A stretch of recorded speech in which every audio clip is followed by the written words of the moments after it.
आज का टॉपिक हमारा माइटोकॉन्ड्रिया का है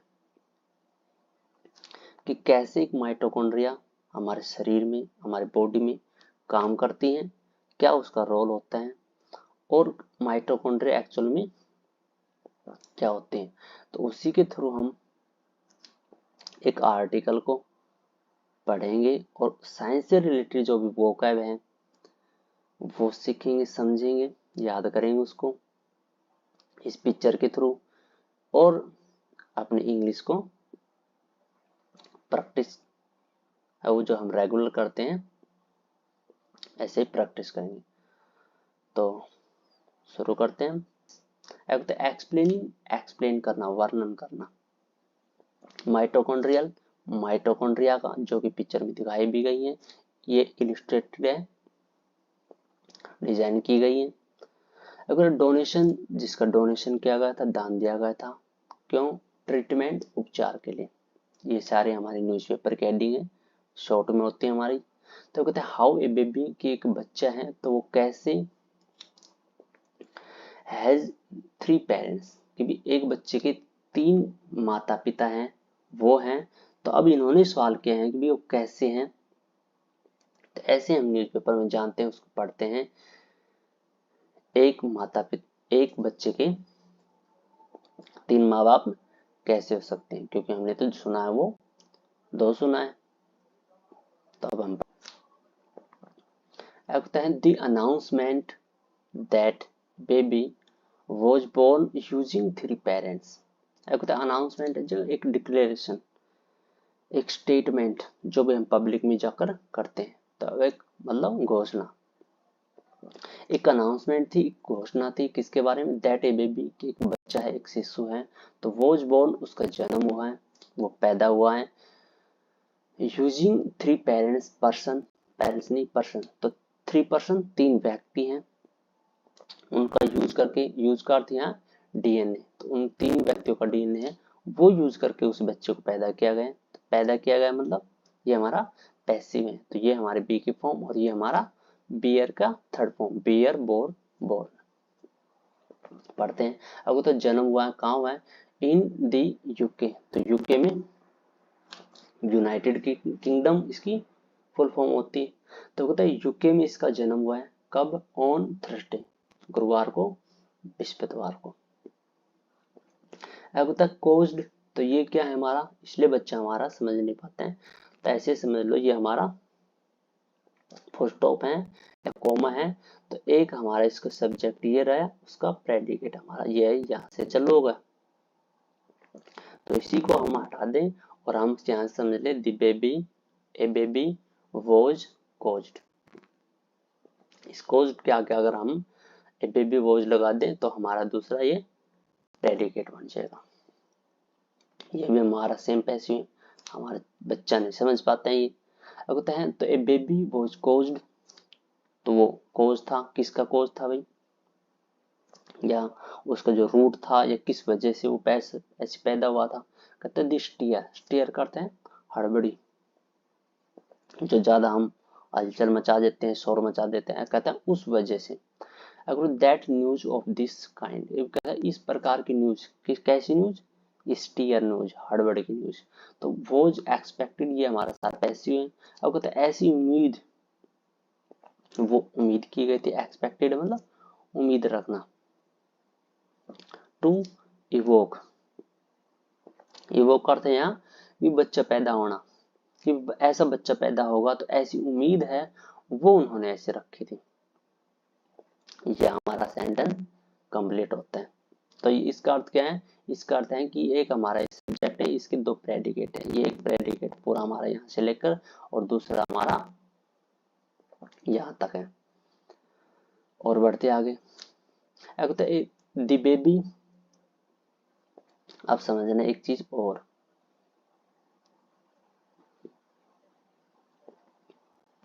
अब बेबी हमारा नाउन यहाँ है और बेबी हमारा नाउन यहाँ है। इसमें इन्होंने आर्टिकल लगा दिया, इसमें इन्होंने ए लगा दिया, अंतर क्या है? तो इसका अर्थ है कि जब हमारा फर्स्ट स्पीकर बता रहे हैं तो हमारे जो भी लिसनर है, सुन रहे हैं, उसको तो नहीं पता कि बेबी कौन है, क्या है।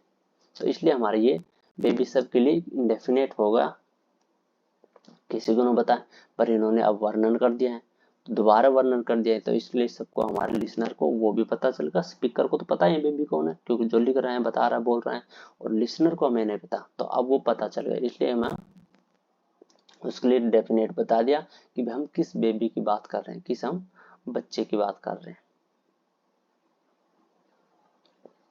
इसको हम थोड़ा और हाईलाइट कर देते हैं ताकि आपको दिख जाए।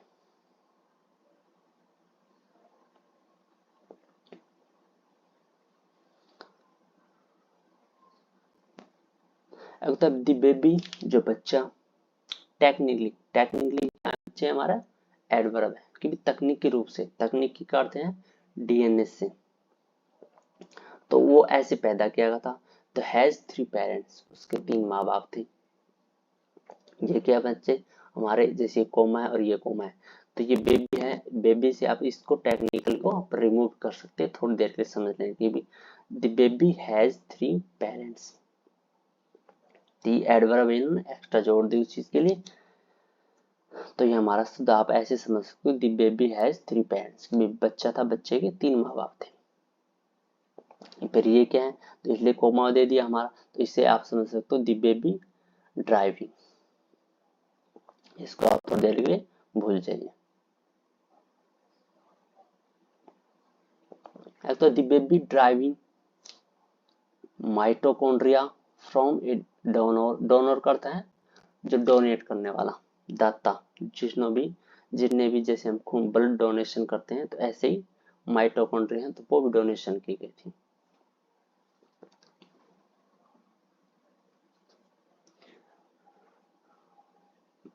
Apart from the genetic material DNA, तो डीएनए का शॉर्ट ये इसका ही हिस्सा है। फ्रॉम बायोलॉजिकल पेरेंट्स, तो दूसरा सेंटेंस हमारा यहाँ तक कहता है बेबी ड्राइविंग, तो ड्राइव का अर्थ है यहाँ रिसीव होना, तो बेबी है, बच्चे ने पाई थी, रिसीव करी थी क्या, माइटोकॉन्ड्रिया, ये हमारा इस वर्ब का ऑब्जेक्ट है। अब कहते हैं किससे करी थी, फ्रॉम ए डोनर, फ्रॉम हमारी प्रीपोजिशन हो किसके बच्चे, वो हमारी सोर्स की है। तो एक जो जिस भी पर्सन था, जो भी व्यक्ति था, उसने जो माइटोकॉन्ड्रिया डोनेशन दी थी, तो उससे उस बच्चे ने माइटोकॉन्ड्रिया रिसीव करी थी, उसने पाई थी। अपार्ट फ्रॉम करते हैं इसके अतिरिक्त, नॉट इंक्लूड मतलब ये जो बात कहे वो तो है, इसके अलावा ये बात और, ये दोनों एक नहीं है अपार्ट फ्रॉम। अब होता है इसके अलावा जेनेटिक मटेरियल, क्योंकि डीएनए भी जो जेनेटिक आनुवंशिक जो मटेरियल है, तो वो भी उस बच्चे को मिला था। अब कहता है फ्रॉम बायोलॉजिकल पेरेंट्स, किससे मिला था, अब कहता है जो उसकी जो जैविक माता पिता हैं, तो जैविक माता पिता करते हैं, बायोलॉजिकल करते हैं जो भी एक माँ उसकी और एक पिता, तो ये दोनों पेरेंट्स के कौन से हो गए, बायोलॉजिकल पेरेंट्स। और जो तीसरा पर्सन है जो डोनेशन दी थी माइटोकॉन्ड्रिया, वो अलग पर्सन होगा। तो कहता है जो बायोलॉजिकल पेरेंट्स उसकी 2 माँ बाप है, तो उससे तो उन्होंने जेनेटिक मटेरियल रिसीव किया था, आनुवंशिक, जिसको हम गुणसूत्र भी बोल देते हैं। और जो तीसरा पर्सन था जो डोनर था, तो डोनर से माइटोकॉन्ड्रिया रिसीव हुई थी, तो उससे एक बच्चा पैदा किया गया है यूके में। आगे पढ़ते हैं। तो pioneering technology was use to facilitate this, ये हमारा कॉमा है, उससे आगे हमारा सेंटेंस याद आ गया।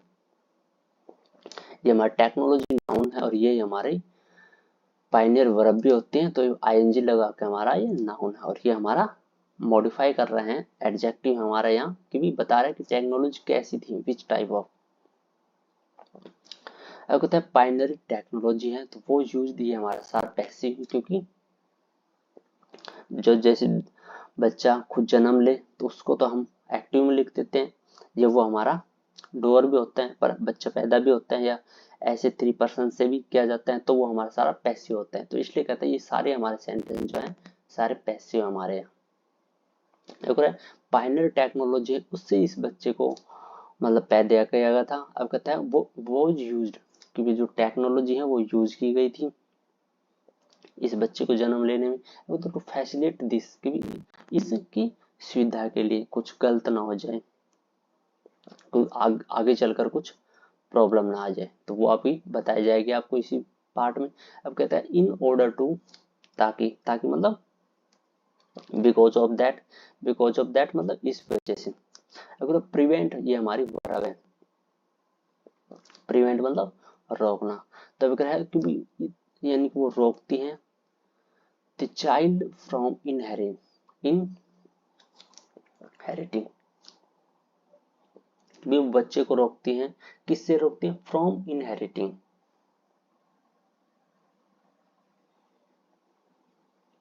इनहेरिटिंग का अर्थ क्या है भी, पूर्वजों से जो रिसीव है, प्राप्त हुआ है, या पूर्वज को मतलब क्या है, मदर माइटोकॉन्ड्रियल डिजीज। तो वो यहाँ इनहेरिटिंग करते हैं कि भी जो माता की जो माइटोकॉन्ड्रिया की जो भी बीमारी थी, या जैसे मामी को भी बीमारी है, कोई भी रोग है, तो वो रोग हमारे क्या हो गए, आनुवंशिक रोग है, उसको हम पूर्वजों से ऋषि बोल देते हैं। तो वो कहते हैं कि जो माँ के जो रोग थे, अगर हम कुछ ऐसी विधि टेक्नोलॉजी अगर हम नहीं करें, और फिर ये तीसरा प्रश्न था उसकी भी माइटोकॉन्ड्रिया मिला दे, तब कहते हैं कि इससे बच्चे को भी जो माँ में रोग है, बाप में रोग है, तो वो रोग हो सकते हैं, उसके रोग होने की संभावना है। इसलिए हमने जो ये टेक्नोलॉजी यूज की है वो इसलिए यूज की है ताकि इस रोग को, जो भी माँ बाप से रोग होते हैं, तो उसको रोका जाए। तो ये था इसका कंक्लूजन।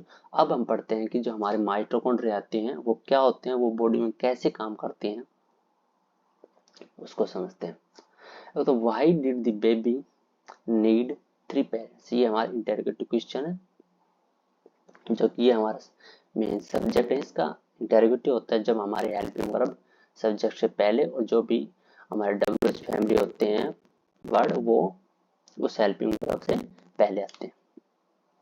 अब कहते हैं कि बच्चा है, बच्चे को क्यों आवश्यकता थी, नीड हमारी वर्ब होती है और मॉडल भी होता है हमारा, तो यह हमारी वर्ब है। अब कहता है बच्चे को क्यों आवश्यकता पड़ी, किस चीज की, थ्री पेरेंट्स की, क्योंकि एक बच्चे के तीन पेरेंट्स हो, तो ऐसा क्यों। अब होता है बेबी क्राइड, क्राई मतलब चिल्लाना, ये हमारे पास्ट इंडेफिनिट के बराबर है। बेबी हमारा नाउन, यहाँ भी जो फिर इन्होंने डेफिनेट किया हुआ है हर जगह, यहाँ भी और यहाँ भी। क्यों किया है डेफिनेट, क्योंकि ऑलरेडी मेंशन कर चुके हैं। अब कहता है बेबी क्राइड, चिल्लाना, चिल्लाते हैं मोस्ट ऑफ इट्स डीएनए, क्योंकि बच्चा है वो चिल्लाते हैं, वो अपने डीएनए की वजह से चिल्लाते हैं। फ्रॉम इट्स पेरेंट्स, क्योंकि जो भी माँ बाप का डीएनए होता है बच्चे में, तो उस डीएनए की वजह से बच्चा रोता है, चिल्लाता है। तो ये आपकी जो भी साइंस की नॉलेज है एग्जाम के पेपर के हिसाब से भी ये आपके लिए बहुत इंपॉर्टेंट है। और बाकी जो भी आप इंग्लिश पढ़ना चाहते हैं, समझना चाहते हैं, और वो भी याद करने चाहते हैं, तो उसके लिए भी आप बहुत ही इंपॉर्टेंट है। वोकैब के लिए जैसे फर्टिलाइज हमने हाईलाइट वर्ड कर दिया, और इसकी पीडीएफ भी लास्ट में, और टेलीग्राम चैनल है उसमें भी। बाकी ज्यादा बड़ा, बहुत ही ज्यादा बड़ा है ये, उसके लिए बाकी पूरी आपको पीडीएफ मिल जाएगी। आप इसको पढ़ना समझना, बहुत ही आपको मजा आएगा, पूरे आर्टिकल को नॉलेज मिलेगी।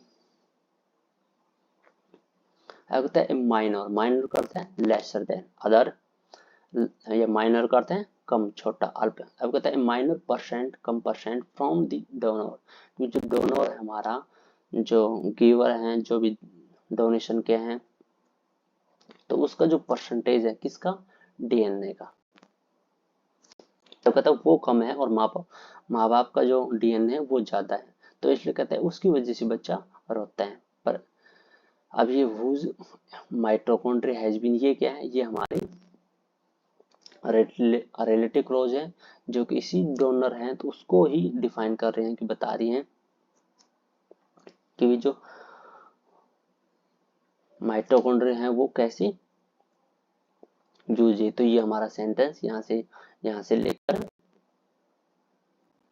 यहाँ तक एक ही हमारा है। अब कहते हैं तो हुज माइटोकॉन्ड्रिया, जो डोनर हैं, जो दाता हैं, जिन्होंने भी डोनेशन दी थी माइटोकॉन्ड्रिया, अब कहते हैं तो वो, तो उसकी जो माइटोकॉन्ड्रिया थी हैज बीन यूज्ड, वो यूज हो चुकी थी। हमारा फिर पैसिव है हमारा, क्यों यूज हुई थी, वाइल फर्टिलाइजिंग, फर्टिलाइजिंग है जो उपजाऊ बनाना, जैसे हम खेती बाड़ी में खाद गिरते हैं तो हम क्यों गिरते हैं, उपजाऊ बनाते हैं ताकि अच्छी और पैदावार हो। अगर वाइल्ड फर्टिलाइजिंग जो अंडा, तो अंडे को और उपजाऊ बनाए, तो यहाँ अंडे का मतलब जो भी बच्चे का अंडा है वो, तो कहते हैं उसको उपजाऊ बनाना, मतलब उसको अच्छा बनाना की अच्छा ताकतवर सही बिना रोगों से हष्ट-पुष्ट बच्चा है वो पैदा हो। बाकी ये हमारा छोटा सा बोर्ड पढ़ते हैं। अब नंबर आएगा हमारा माइटोकॉन्ड्रिया का, क्योंकि माइटोकॉन्ड्रिया है वो क्या होती हैं और बॉडी में वो कैसे काम करती हैं। तो ये हमारा माइटोकॉन्ड्रिया प्लूरल है, इसलिए हमारा यहाँ आ रहा है। अब होता है mitochondria are basically the power house of the cell.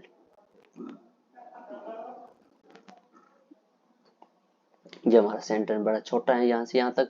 तो माइटोकॉन्ड्रिया है वो बेसिकली आमतौर पर एक पावर हाउस है। पावर हाउस का मतलब घर है, और पावर मतलब ऊर्जा, एनर्जी, तो क्या है, एनर्जी का, ऊर्जा का घर है। और किसकी एनर्जी है, ऑफ सेल्स, सेलों की, सेल का मतलब कोशिका। तो कहते हैं कि सेल के जो छोटे छोटे गुच्छे हैं ऐसे, तो वो पूरे गुच्छे, उसको हम क्या बोलते हैं, माइटोकॉन्ड्रिया। तो कोशिकाओं का जो गुच्छा होता है, छोटी छोटी कोशिकाएं होती हैं, तो उसके गुच्छे को हम क्या बोलते हैं, माइटोकॉन्ड्रिया। और पावर हाउस क्यों कहा है, क्योंकि उसमें कोशिकाओं में एनर्जी होती है, पूरी ताकत होती है, इसलिए उन्होंने कहा है पावर हाउस। आगे बढ़ते बच्चे। अब दी जनरेट, दे का अर्थ है, दे हमारा प्रोनाउन है, और वो हम पर्सनल के भी यूज करते हैं, क्योंकि कई व्यक्ति हो तो उस प्लूरल के लिए यूज, पर दे का अर्थ है हमारा माइटोकॉन्ड्रिया, क्योंकि माइटोकॉन्ड्रिया हमारी प्लूरल है, आर यहाँ आ रहा है, इसलिए हमारे यहाँ दे यूज हो रहा है। अगर दे जनरेट, भी जनरेट करती हैं, उत्पन्न करते हैं क्या, एनर्जी। तो अब कहता है जो माइटोकॉन्ड्रिया है वो ताकत देती है, एंड दस, और क्या देती हैं, और आर ऑल्सो रिस्पॉन्सिबल, और इसी प्रकार से वह रिस्पॉन्सिबल भी है, जिम्मेदार भी है, उसके भी माना जाते हैं, किसके लिए, for sale function in the human body, क्योंकि जो पूरी ह्यूमन बॉडी है, मानव का जो पूरा शरीर है, तो उसमें सेल का जो फंक्शन है, कोशिका जो फंक्शन है, उसके नाम से भी हम जानते हैं, उसके लिए भी है जिम्मेदार है, उससे भाई ज्यादा आपको हमने बताएंगे। अब certain defects might occur impacting the way the mitochondria produce energy for the cells। बहुत बड़ा है हमारा सेंटेंस। अब तो सर्टेन फैक्ट डिफेक्ट्स कहते हैं, इसके निश्चित जो प्रभाव है वो माइट हमारा मॉडल है, तो मॉडल करते हैं पॉसिबिलिटी, गैस कर रहे हैं कि ये हमारी बात अभी हुई नहीं है, पर फिर भी हम बता रहे हैं इसके कि भी इसका रिजल्ट है वो ऐसा आ सकते हैं। इसलिए कहते हैं सर्टेन डिफेक्ट्स है, प्रभाव है वो अकर घट सकते हैं, फ्यूचर में हो सकते हैं, इम्पैक्टिंग, इसका प्रभाव हो सकता है the way of mitochondria produce, ये जो माइटोकॉन्ड्रिया प्रोड्यूस करती है एनर्जी, ऊर्जा फॉर द सेल्स, कोशिका है, कोशिका के लिए जो भी एनर्जी प्रोड्यूस करती हैं, तो वो, तो उस तरीके से उसका जो प्रभाव है वो हो सकता है। अब ये ब्रैकेट में दे दिया कि समझाने के लिए, क्योंकि किसका प्रभाव, specially in the energy, energy Hungary, Hungary का अर्थ है भूखा, एनर्जी का अर्थ ताकत, पर यहाँ हमारा यूनिट है पूरी, तो यूनिट का अर्थ है हैंगरी, एनर्जी, हैंगरी का अर्थ है एनर्जी, हैंगरी का अर्थ है क्योंकि जो भी व्यक्ति भूखा है तो उसको एनर्जी कहाँ से मिलेगी, उसको ताकत कहाँ मिलेगी, उसको ताकत या माइटोकॉन्ड्रिया से मिलेगी या उन कोशिकाओं से मिलेगी। देखो tissue of the brain, brain की जो भी ऊतक है, तो उस तक एनर्जी कौन पहुंचाएगा, उस तक हमारी ये माइटोकॉन्ड्रिया ये पहुंचाएगी। नर्व्स जो भी तंत्रिका है, मसल्स हैं, और किडनी है, हार्ट है, हमारा जो भी लीवर, पेट है, दिल है, ये सभी तो उस तक एनर्जी पहुंचाने का जो काम करते हैं, तो वो कौन करती है, हमारी माइटोकॉन्ड्रिया करती है। ये इन्होंने, ये सेंटेंस का पार्ट नहीं है, इन्होंने बस समझाने के लिए हमें ब्रैकेट में यूज कर देते हैं, कि भी ये बात किसी को भी समझानी थी अच्छे तरीके से। अगर thereby impacting cell function. अब कह रहे हैं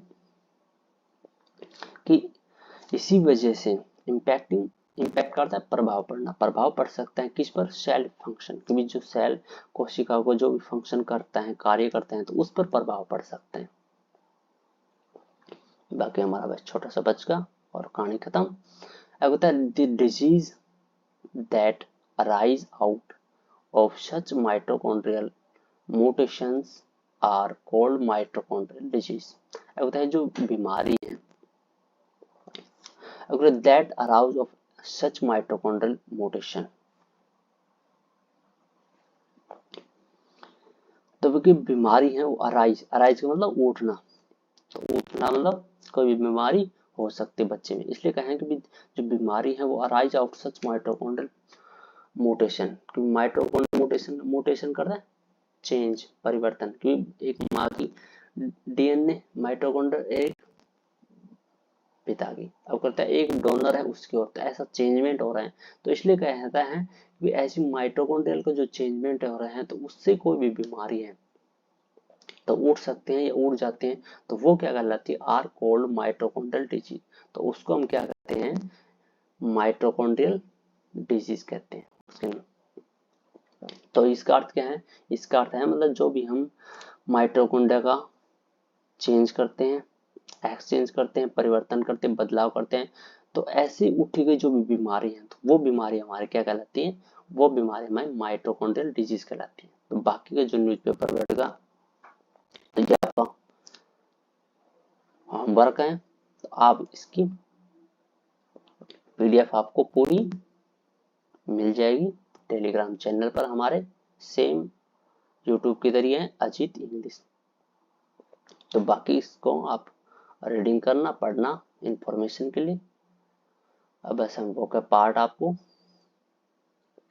दिखाते हैं। अब ये जो इम्पोर्टेंट हमारे वो के पार्ट थे तो ये सभी हैं, ये सारे उसके सिनोनिम है। जिस टी का अर्थ है हड़बड़ी, मूव, शिफ्ट, एजिटेट। अगर है इवोक, आना, रिसीव, ब्रिंग अप, सी, और डोनर आया था हमारा दाता, जैसे गिवर होता है, डोनेटर होता है और बेस्ट ओवर होता है, तो ऐसे जेनेटिक आया था हमारा। तो ये हमारी वोकैब है जो भी आई थी, ये भी हमने लिख दिया कि जो हमारे डीएनए की हैं, जो भी हमारे जीके पॉइंट्स है या भी हमें कमी याद रखना हो पेपर के लिए, तो उसकी फुल फॉर्म है हमारे डीएनए की डीऑक्सी राइबोन्यूक्लिक एसिड अम्ल। तो आप इसके नोट्स बनाना, इसको लिखना अच्छे से।